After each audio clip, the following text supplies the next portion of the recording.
1 year from now. If you work in a job, bitch. Enjoy the first 5 years, bitch.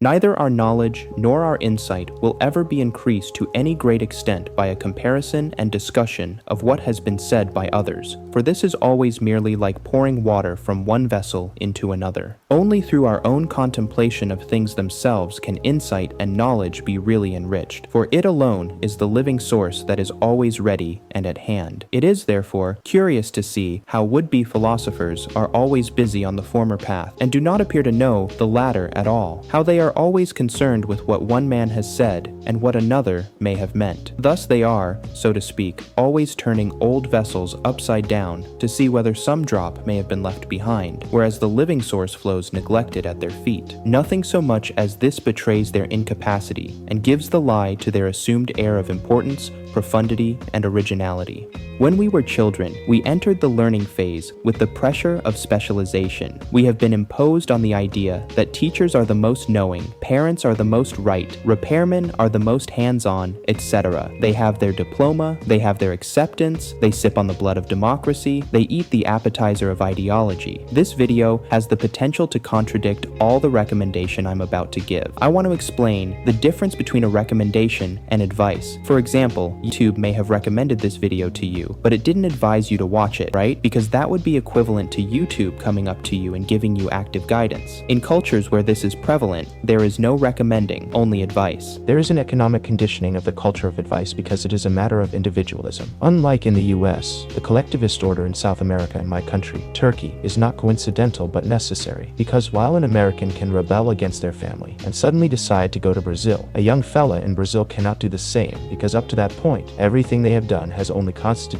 a quarter of their labor share, meaning every step they took was with the help of their surroundings. Therefore, in collective societies, respect, tradition, and listening to and giving advice are things that are expected of you by default. This is the way you're taught. Advices are based on learning and teaching. Learning is a myth. Teaching is a mythology. Nothing can be learned. What is learned is always a temporary skeptical construct, and always detached from the teaching phase. Likewise, teaching by learning is exposed to the limitations and deception of the language, and losses are inevitable with the effort to keep one's thinking constant.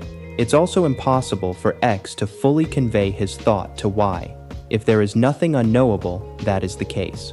And if it wasn't, if the targeted learning were successful in both art, philosophy, science, there would be a single category. We could not talk about diversity, enlightenment, enrichment, and maybe most importantly, Socratic ignorance. Accordingly, teaching would turn into a fascist, mass control, and advices would become a social proof. We have never seen advice as a critical obstacle, since we see advice as a unity in searching. But advice seeking is aiming to find, whereas avoiding advice is aiming to search. In questions with no answers, in endings with no exit, advice, in ceaseless struggles, regrets have always seemed like a holy gift to us. This is a missionary act that God had kept to the languages. That God may be money, may be ego, may be order, may be unquestioned adaptation, or anthropomorphic God. Whatever is have to be, not even one can say that advice is a sacrificial benevolence rather than a prayer to one's own benefit, an obstacle to the other one's self. Advice is like an antidepressant for us to believe that our experiences most matter, not only to ourselves, but to everyone.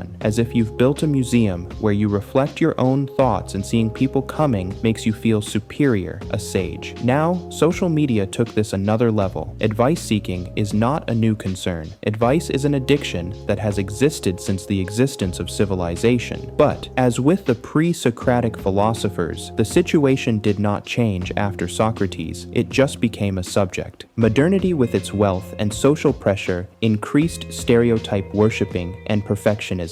The likes brought by social media caused individuals to see their originality as their weakness. They tend to do whatever it takes to gain likes on social media. Whatever it is now trend on social media. If X shared a comment that got him a lot of likes, Z will do the same. If X does something that his followers admire, Z, even if he doesn't care at all, will feel guilty for not doing what X did and will strive to be a clone of X. X will be his prophet, and he will constantly ask him for advice to be like him. What you do in the morning, what you eat to do, blah blah. Even if this admiration evolves from jealousy to hostility, Z will not seek advice from X, but someone else to end up as clone of X. There is not even a conflation in these advices. There is no point, there is no physical, metaphysical, any virtue, but stereotype worshipping is undoubtedly the most successful method of exercising advisor supremacy, because advice now takes place at the vital principle rather than a specific event. If we have come to need advice on how to function, the only thing we can rejoice is that we can meet the mistakes we need in life with this one mistake. Unlike in the past, people are increasingly disabling themselves in such situations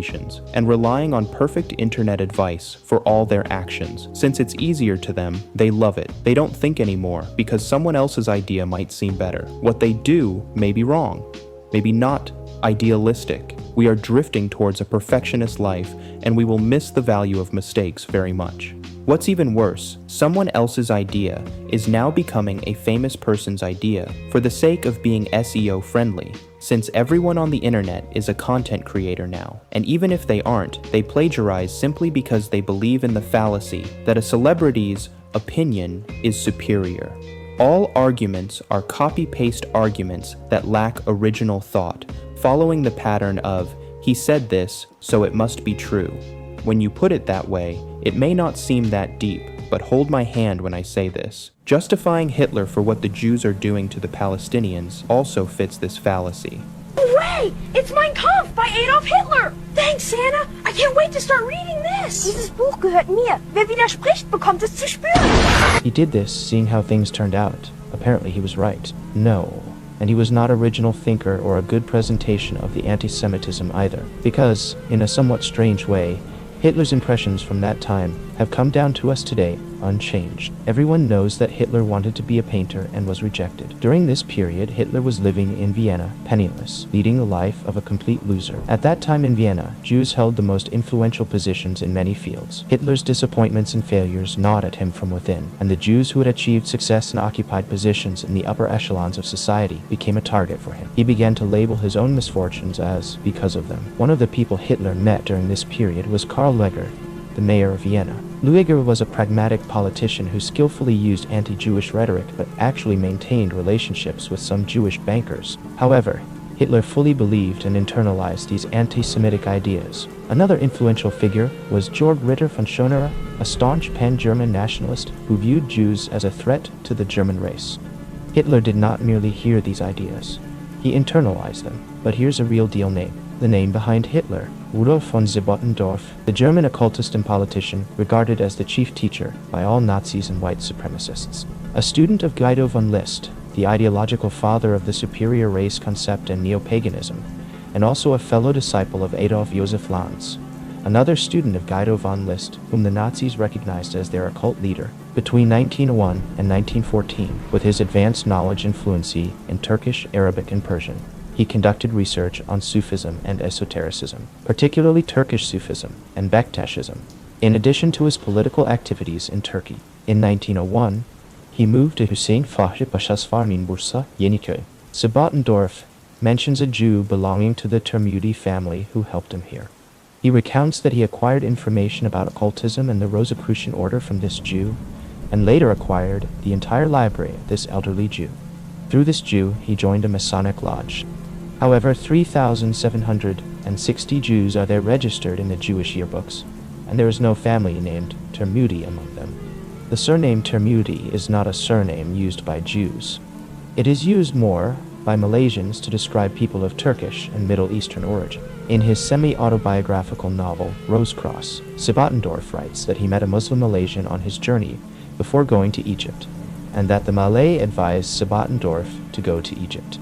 Being the anti-Semitic he is, he avoided mentioning the name of the Jew who helped him. If that Jew had known what was coming, he would have been glad that his name wasn't mentioned as having helped him anyway. On August 17, 1918, he founded the Thule Society at the Jahreszeiten Hotel, following the revolution that began in Germany in November 1918, and the bloodless coup by Jewish journalist and politician Kurt Eisner, who stormed the palace and took power.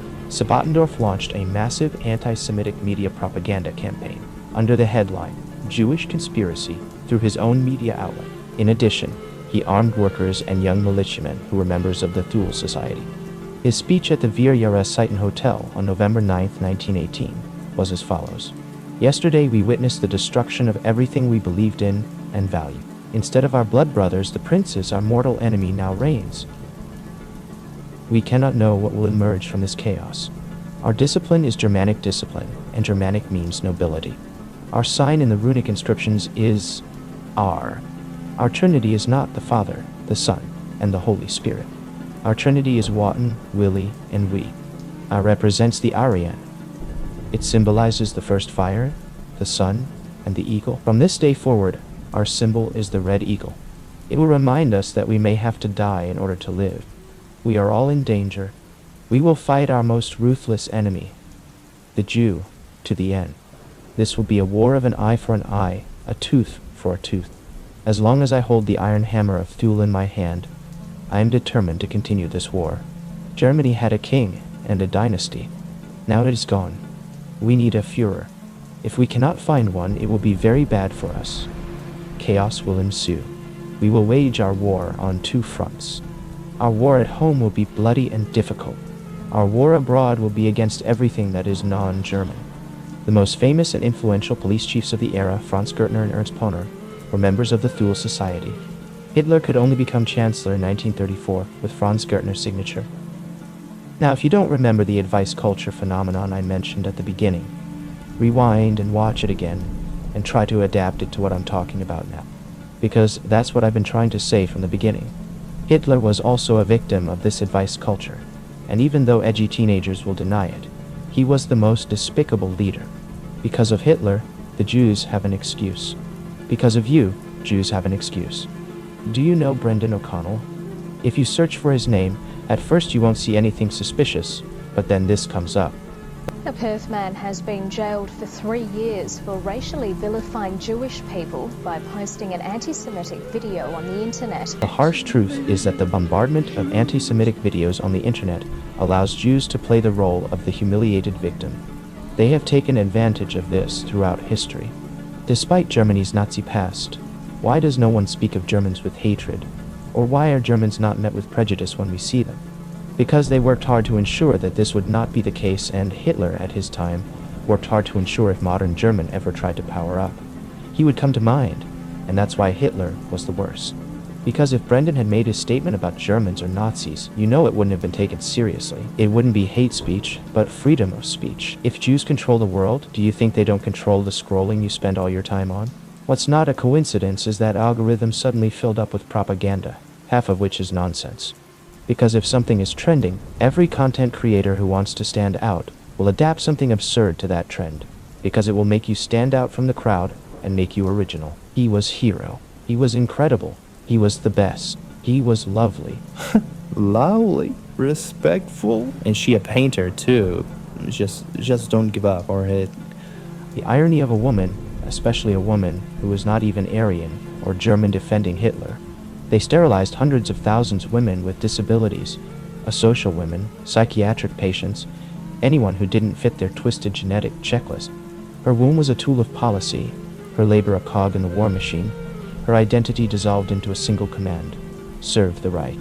Racially inferior women were brought in by the millions to do forced labor in factories and fields, or be sent back east to die. These women literally powered the German war economy while being erased from its narrative. Because modern people lack the experience to visualize such conditions or empathize with them, they find it easy to idealize these radical ideas, imagining themselves not as the first victims, but as the leaders who will command. The imagination of people in the comment section, 99% of whom are not German, is fueled by a 60-second reel that will give them a dopamine spike about a regime where non-Aryans were killed and excluded. The white guy who's accepted into a black hood is the most dangerous member of the gang because he's done the most unimaginable thing to be accepted. There's a similar extra diabolism in non-Germans becoming Nazis, but the only effort they expend is the time they spend having their brains washed by these Instagram reels. And what's crazy is that even when criticizing Hitler because of the Jews, you think twice, because there's now a crowd that sees Hitler as if he were an innocent person. It doesn't matter who. No one would in their right minds would even hurt innocent people and child for any reason whatsoever. As individuals, we see murder as morally wrong. Then, as individuals, we should understand that it is also collectively wrong too. It doesn't matter which side you're on.